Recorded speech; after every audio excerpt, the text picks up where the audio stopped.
Welcome, friends, to NeilUher2Ministries.com. I'm Neil, your friend for life. Today I wanted to do a video about October 7th, 2015. There's been a lot of commotion about this date, Facebook, other places on the internet. There's a lot of talk about it. I've been getting a lot of questions about it too. So I figured I'd put a little video together and talk about it a little bit more. A lot of people have been asking me because they know I was part of the whole May 21 back in 2011. So people have been asking me about it. What are my thoughts on it? And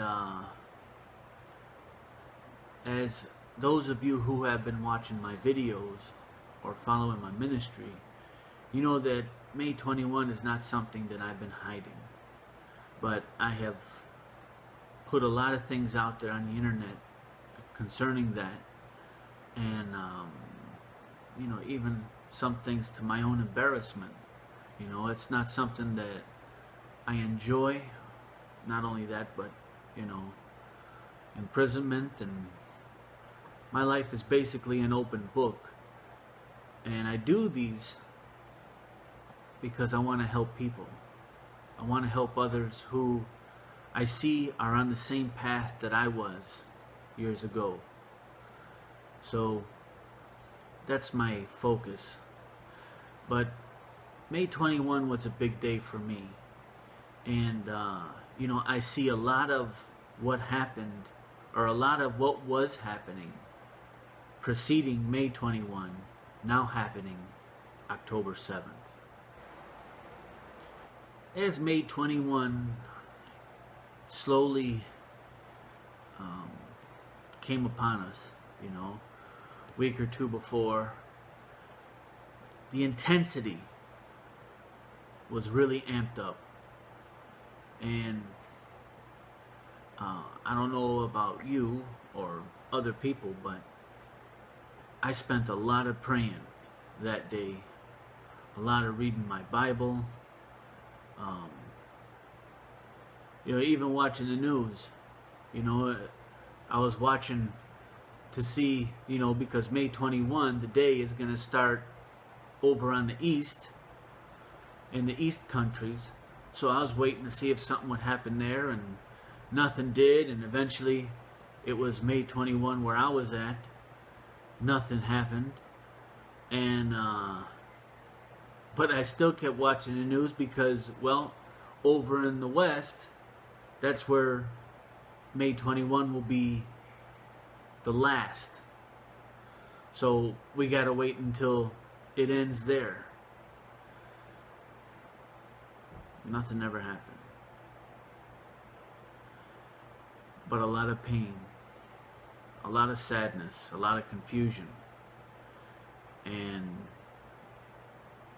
I tell you these things as a warning, because like I said, I see a lot of things building up to the same climax that was at May 21 and a few dates since. I want to give you a little logic here for a minute. Let's just suppose that October 7th, 2015 is true. Okay, let's just take all the arguments aside. Let's just say that that really is the date, just for conversational purposes. To those who believe it is, this is my question to you. If it is so, what can you do differently today, thinking that October 7th is true, that you wouldn't be doing if it wasn't? Think about that a moment. Someone asked me, well, what if it's what if October 7th is true? What if it is? Okay, what would you do if it is? They said, well, I would pray more, I'd be reading my Bible, I would... Okay. Fair answers, right? Maybe you thought the same thing. I know I did. On May 20th and into the 21st. But how much praying do you have to do to make it to heaven? How much Bible reading do you have to do to make it to heaven? Again, I'm speaking as someone as if October 7th is true. So here it comes. You got to know, right? This is the big date again. Now, what are you going to do differently to get yourself in the door, so to speak? You're probably thinking, well, there's nothing I can do to get in the door, right? In Ephesians 2, I'm sure you're very familiar of the passage that says, "For by grace are you saved through faith, and that not of yourselves, it is a gift of God, not of works, lest any man should boast." So we know that salvation doesn't come by how much we read the Bible, how much we pray, or how many good deeds that we do. It's totally independent of that. So I ask you again, you think October 7th is the date when it ends? What can you do differently to make it in? After May 21st came and went, you know, there was a lot of confusion afterward. A lot of pain, even a lot of arguing. But I'll never forget, because there was a mother that I had talked to. And she told me that her children couldn't sleep because they were afraid of missing the rapture. They wanted to be awake when the rapture came. And when I heard her saying that, and I saw that the fear, it got me searching the scriptures again. There had to be an answer. There had to be an answer to that need.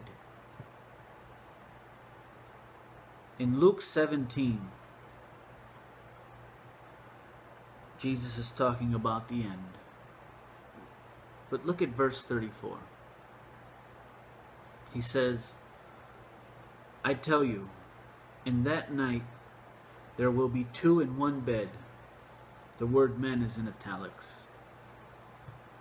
And in our culture, in our time, we definitely don't need to give any support to the enemies to pervert the Bible more than they already do. Let me read it again. "I tell you, in that night there will be two in one bed. The one will be taken and the other will be left." So on that big day, what were they doing? They were in bed. Do you see the point I'm getting at? They weren't reading their Bible. They weren't praying. They weren't passing out tracts or preaching to people. They were sleeping. That was the answer that I was looking for, to help that struggling mother comfort her children. If we are in Christ, if we are in the Messiah, and He comes, it doesn't matter if we're sleeping. It doesn't matter if we're in the shower, doing whatever else. It doesn't matter. When He comes, nothing is going to stop Him from gathering His own. That is a comfort to every child of God. It was to me, it was to the mother, and it was to her children. So again, I ask the question, even if October 7th were true, how does it change how you would act? We should all be reading our Bible. We should all be praying, witnessing to others, and so on.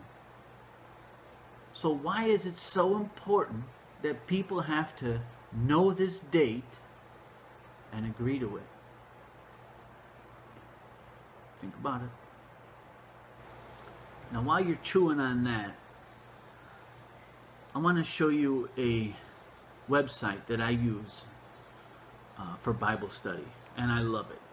It's called blueletterbible.org, and it's a free website that you can get on. It's got different translations of the Bible, um, interlinears, commentaries, dictionaries, and it's all free.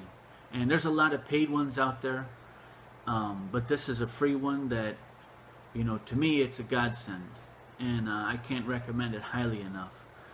For me, I used to spend hours upon hours in my cells with books, concordances, interlinears, Wigrams, Greek concordance, a Hebrew concordance, and I would have stacks of books all over on my bed, on a table, and it was time consuming having to flip there and read through everything, and just finding it. Sometimes it wasn't easy to find what you were looking for. Here, it's instant. And so I want to show you in Galatians, there's a passage that relates to what I've been saying about this anxiety, this importance that's being put on these, not just October 7th, but any date that people want to pick. Because it always happens with every date. It's the same thing. They trouble people who listen to these things. They get them all worked up, all in a panic. With that thought in mind, let me, instead of just give you a Bible study on this, let me show you. And I'll show you the same tools that I use. And if you like, you can use them for yourself. Alright. So you can use any web browser to do it.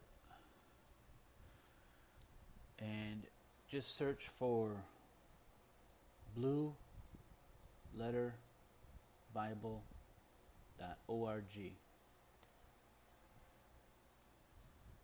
And that'll take you right to the website. And here's what it looks like. You'll notice that it has me logged in, which you can do. And if you do log in, it just saves your settings that you like, your preferences, what Bible version you like, things like that. But anyway, we're going to go to Galatians chapter 1. Trying to remember pick up where I was. And let's just read the context. In verse 6, he says, Paul's writing to the Galatian church, I marvel that you are turning away so soon from him who called you in the grace of Christ to a different gospel, which is not another, but there are some who trouble you and want to pervert the gospel of Christ. I want to look at this word trouble. So, in order to do that, I come over to Tools and I hover my mouse over it, and you see it pops up this little menu. I want to look at the interlinear. Here's my verse, Galatians 1:7 at the top. It shows it to me in the Greek, and then down here is what's called a reverse interlinear.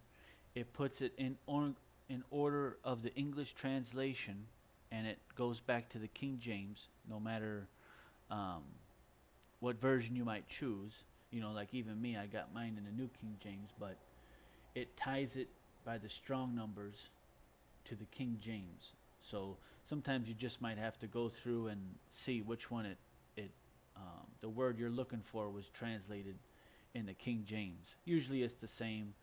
Sometimes it might be slightly different, but shouldn't be too hard to figure it out. But anyway, we want the word trouble. And here is our word trouble. It's strong number 5015, and the Greek word is tarasso. So I click on the strong number, and it takes me to a lexicon. And here it gives me a definition of what trouble is. To agitate, trouble a thing by the movements of its parts to and fro. To cause one inward commotion. Take away his calmness of mind. Disturb his equanimity. Now if we look up this word equanimity.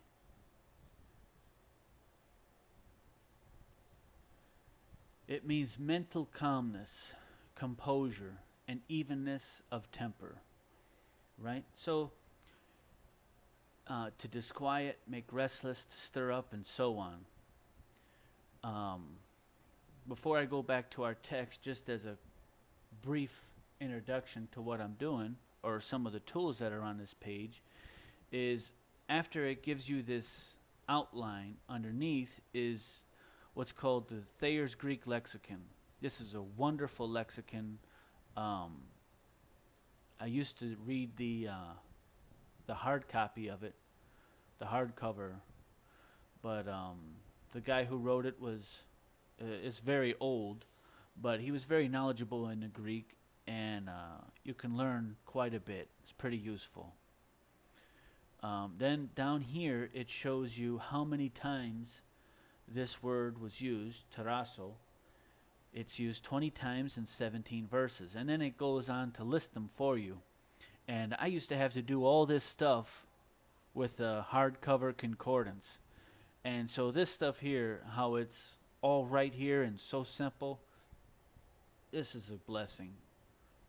This is a blessing. And you see, here's our verse that we started with, Galatians 1:7, which is not another, but there are some who trouble you and want to pervert the gospel of Christ.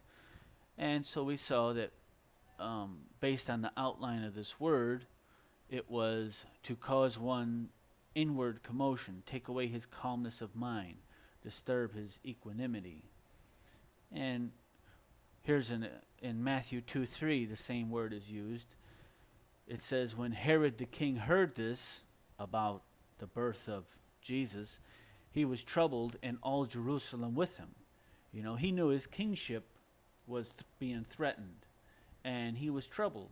You know, he was, imagine our president right now, Barack Obama, and if he heard that someone was going to displace him, or he thought someone was going to take him out of being president and put themselves as president, you would see how he would be troubled by that.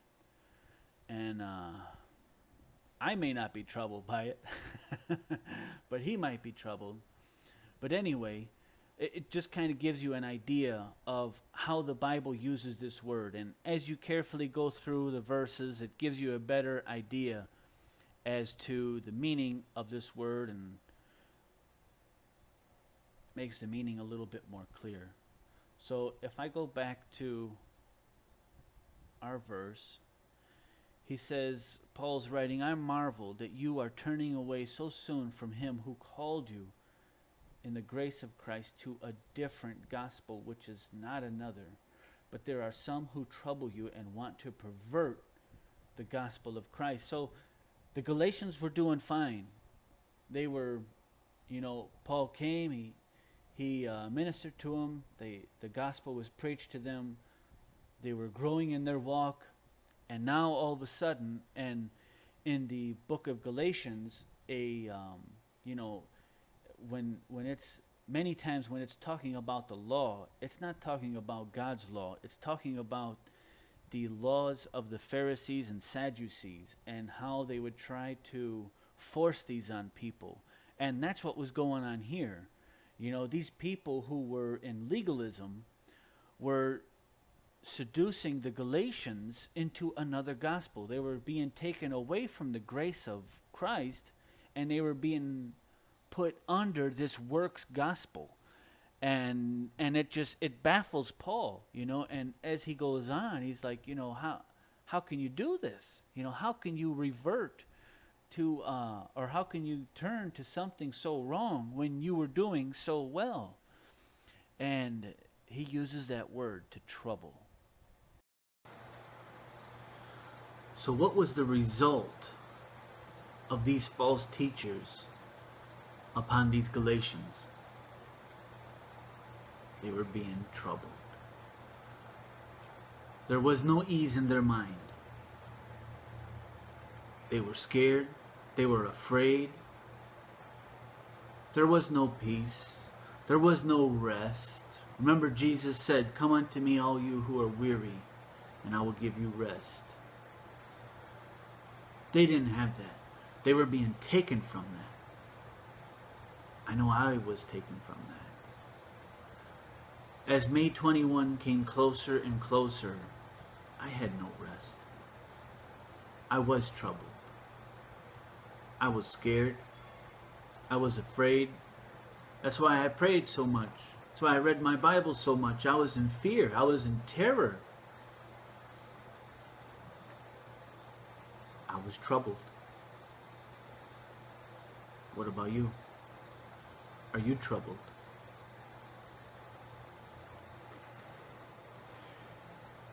You know, I forget exactly how many months it was before May 21st that I felt compelled to quit my job at the prison. Now it's hard to explain, or from the outside looking in to understand. Someone might say, quit a job in the prison, so what? What's the big deal? You know, that ain't so hard. Well, for me it was. You see, in the prison, I was in the eyeglass industry, so I made glasses. And that's actually what I'm doing now, making glasses. I made these actually. But in there, that industry is one of the highest paying industries in an Illinois prison. And I needed the money. I didn't have money coming in. And I needed money to save up for when I got out. Didn't want to be a burden to my family. And so on and so on and so on. You know what I mean. But on the one hand, I believed the world was ending. And that contradicts me working. How could I work if the world is ending? And I was torn in two. Because as much as I believed May 21 was going to be the end date, way, way, way down deep, that you were never supposed to talk about. What if? What if it doesn't happen? Oh, I quit my job. And you know, in there, you can't get it back. Once you quit, you're done. And that was in 2011. I didn't get out till 2014, 3 years later. So I still had some time to do. It was a huge choice. And I sought the Lord crying for wisdom on what to do, on His guidance. Am I making the right choice here? So I went into the superintendent's office and I told him I have to quit.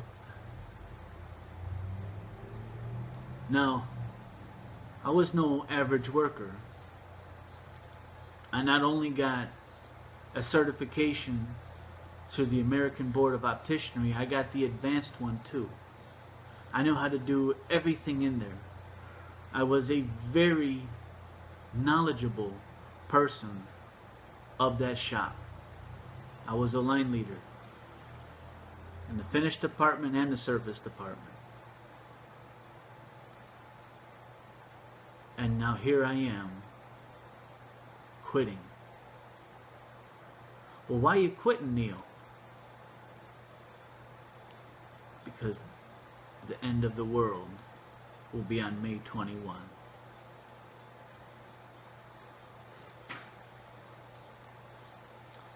Thankfully, by the grace of God, my superintendent convinced me, instead of quitting, to just take a leave of absence. And it was a huge burden lifted off of my shoulders. Because I kind of had the best of both worlds then. I could quit because every day me getting up to work, knowing, quote unquote, that the world was ending, it was tearing me up. And yet if I leave, I'll never get back in. So, why do I say that? Because that was part of my trouble. And these dates that people set have a way of gaining momentum. Sure, they start off with a question mark on a book, or maybe, or it's possible. And yeah, that's how it starts off. But it snowballs.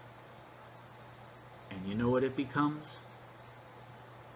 The Bible guarantees it.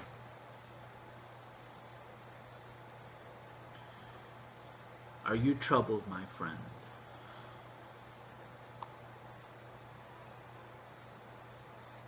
Start thinking. I didn't have anybody that talked reason to me when I was going through this. And if they were opposed to it, it was usually in a mocking way and made me feel like I was about this big. I hope you understand I'm not doing that to you. I've just been on this ride before. And I know that when it ends, it's pretty painful.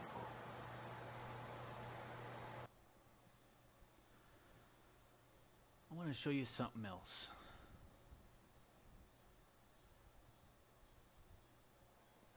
I'm going to search for Jehovah's Witnesses date end of world. And I'm showing you this here because I don't want you to take my word for anything that you're hearing from me today. Not only am I showing you things, I want you to test them, and I'm even showing you how I'm getting them. Now, I've been studying these things for a little while now, but I still don't want you to take my word for it. And so I'm showing you the ingredients of the cake instead of you just tasting the finished product. Does that make sense? Anyway, in Wikipedia, they've got the eschatology of Jehovah's Witnesses. There's a lot of stuff in here. And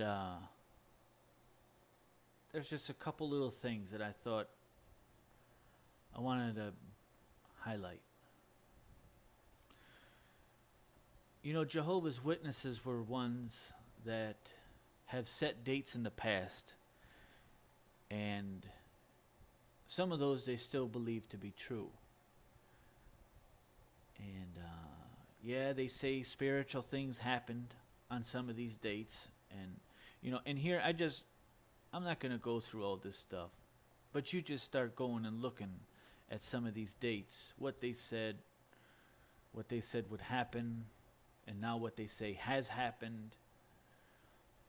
I'm not doing it all for you. If you really want to know, it's out there. And that's just the Jehovah's Witnesses, you know. I'm just using them,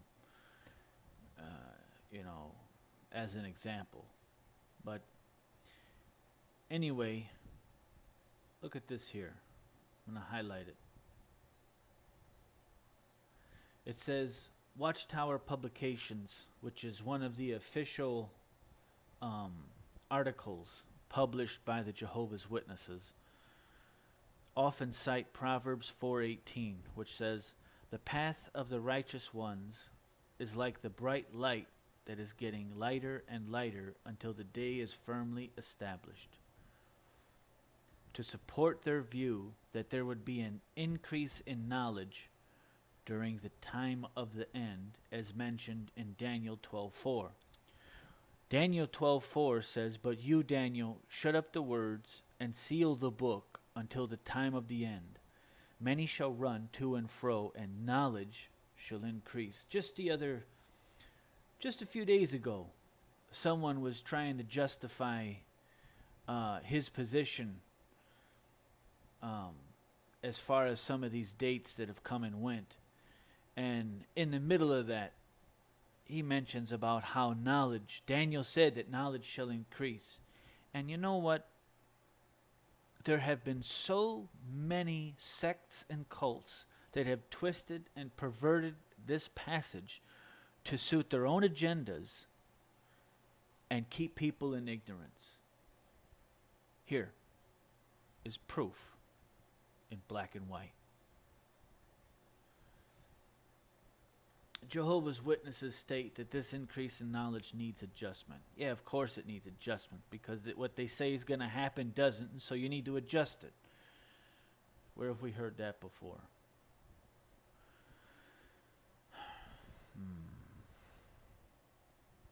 Presence of Jesus Christ. Here's something interesting, especially because of the some of the current teachings that are just really going left field with the Greek word parousia, and they act like it's something new that they found on themselves. Look what's written here. It says, Watchtower Society publications teach that Jesus Christ returned invisibly and began to rule in heaven as king in October 1914. They state that the beginning of Christ's heavenly rule would seem worse initially for mankind, because it starts with the casting out of Satan from heaven to the earth, which, according to Revelation 12, would bring a brief period of woe to mankind. This woe will be reversed when Christ comes to destroy Satan's earthly organization, throwing Satan into the abyss and extending God's kingdom rule over the earth, over which Jesus reigns as God's appointed king. They believe the Greek word parousia, usually translated as coming, is more accurately understood as an extended invisible presence perceived only by a series of signs.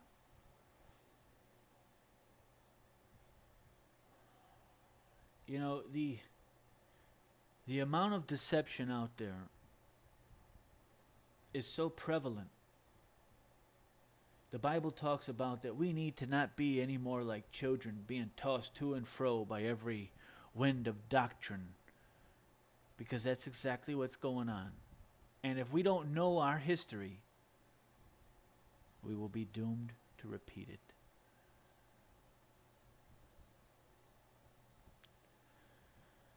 Oh, yeah, there's a couple more things, but well, here's something here. One more thing, and then I'm going to leave here. But it says, Jehovah's Witnesses teach that since October 1914, humanity has been living in a period of intense, increased trouble known as the last days, marked by war, disease, famine, earthquakes, and a progressive degeneration of morality. They also believe their preaching is part of the sign, often alluded to the text of Matthew 24:14, and this gospel of the kingdom should be proclaimed in all the world as a witness to all nations, and then the end shall come. This is another verse that men twist and manipulate to make spiritual terrorists.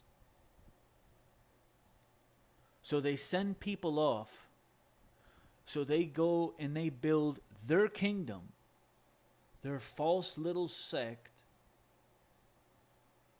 and tell people that, yeah, we have to propagate this gospel, the one that we preach, because we're the only ones that got it right. So we got to do this, because then the end will come. What a lie. Spiritual terrorists. It's a fitting description of what we otherwise might call a track machine. Passing out tracts. You ever notice what's on these banners? What's at the top of the tracks? You ever notice what it is you're actually passing around? The Bible says that there's a name given among men that's above every name.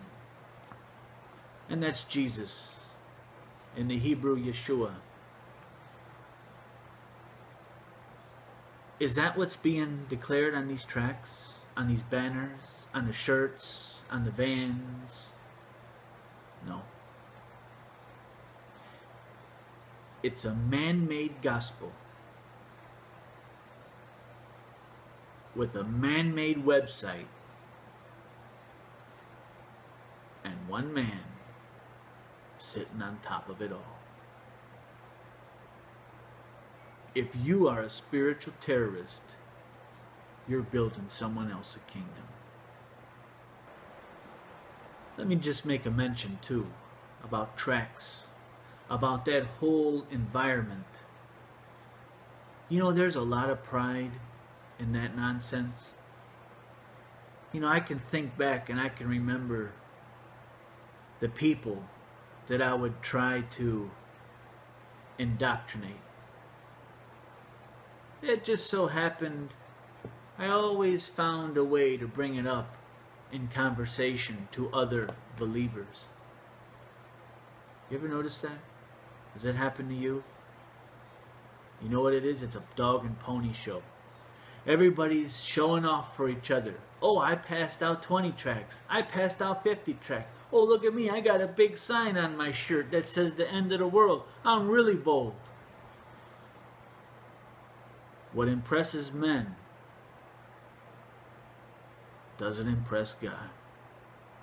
So all that running around you're doing, keep it in mind. Because if you don't heed this message, you're going to remember what I said when this date comes and goes. How do I know it's going to come and go? Let me tell you a little bit about calendars. As I continued my digging, one thing that amazed me was how truly pagan my calendar was.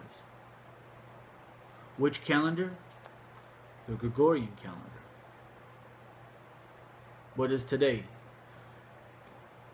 June 25th, according to a pagan calendar.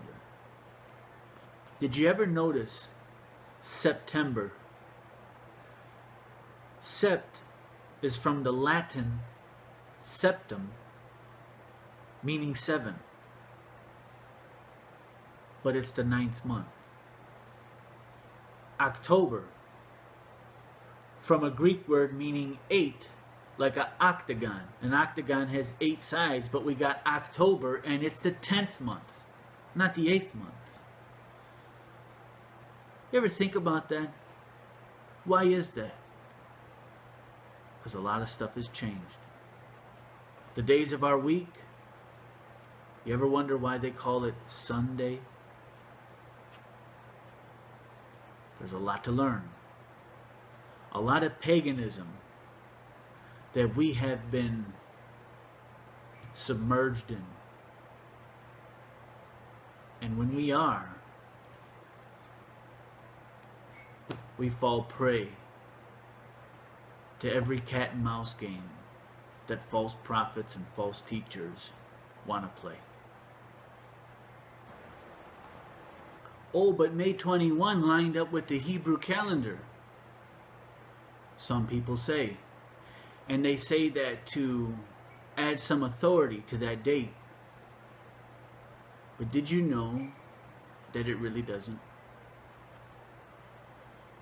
In the year around 359 AD, a Pharisee, actually a head of the Sanhedrin, which was that religious group that Jesus was so much opposed to, but there was a man named Hillel II, and up until that time, at least while the temple was still in operation, the priests and the calendar, how the Hebrews differentiated the months, the days, the years, was all by what they see, which is what Genesis, the first couple chapters of Genesis says, that these lights are to give us our days, our months, times, and seasons.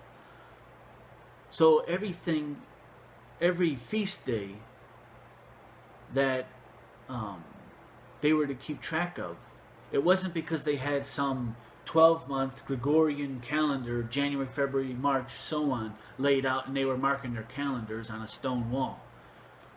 No, they didn't have a calendar like that. They went by what they saw. Well, the temple was destroyed. And like I said, it was about 359 AD when this head of the Sanhedrin, Hillel II, made a calendar.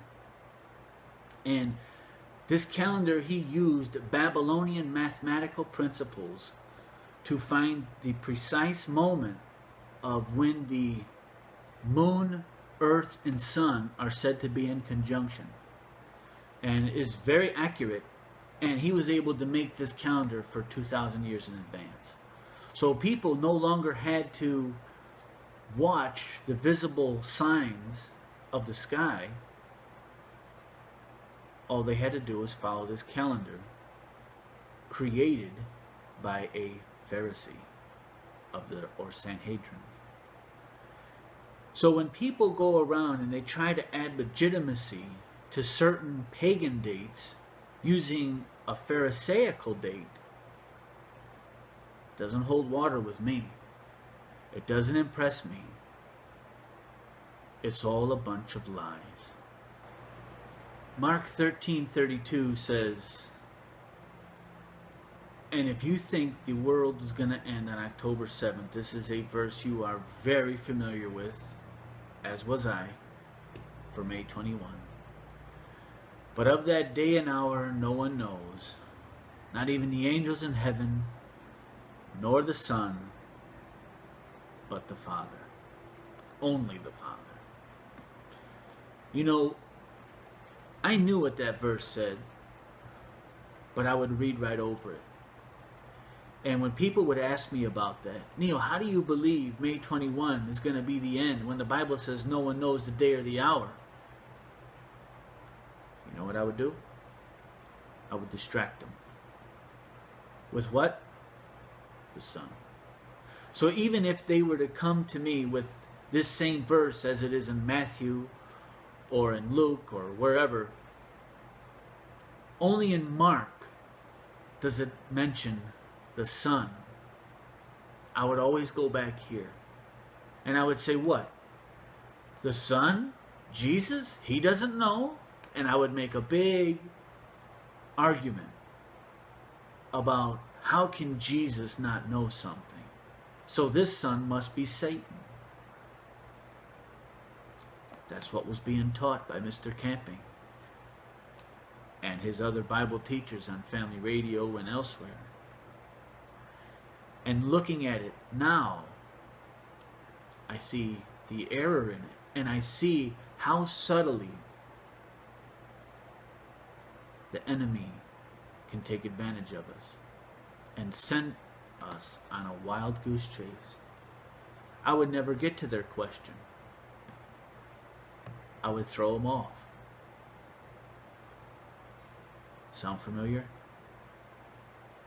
This verse plainly says no one is going to know the day or the hour. So why do you think it's going to happen October 7th? Why did I think it was going to happen May 21? Pride.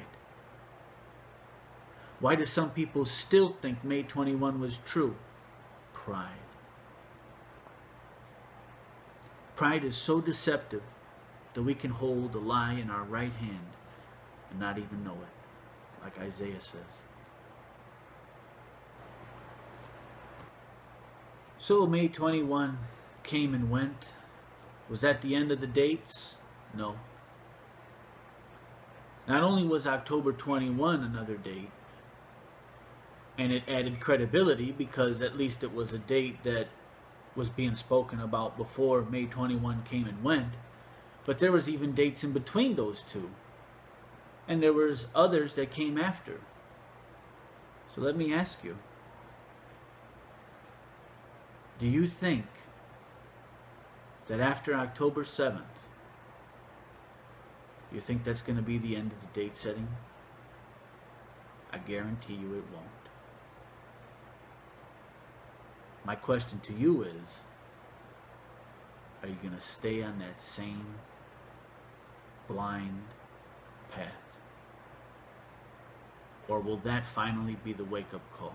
Hopefully, this video is your wake-up call. I pray that it is. Like I said, I didn't have someone in my life that could be on my level and talk to me respectfully and maybe give me a spiritual slap or two, because I know I would need it. Because we don't want to listen. When we are in that frame of mind, we really are spiritual terrorists. We are building other people's kingdoms, being merchandised and used. And then when these dates come and go, and you done sold your home, you done left your job, you done got your family mad at you because the way you treated them, they gonna help fix it? They gonna be there for you? No. They won't. Turn now. Save yourself the pain that I had to wait for, that I had to go through because of my pride.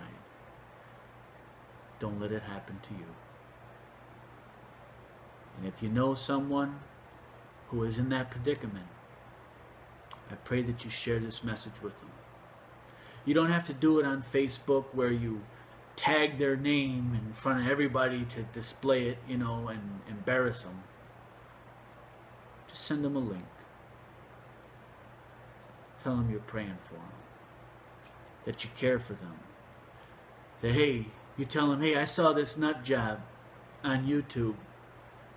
He said, man, when that date came and went, and May 21, he said he was in a lot of pain. I don't want to see it happen to you. Listen to him.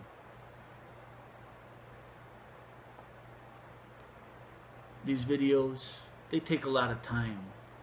They take a lot of effort. There's no donate button on my page, on my website.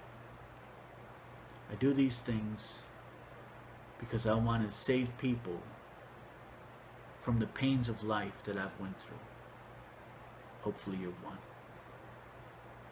God bless you, my friend. Shalom.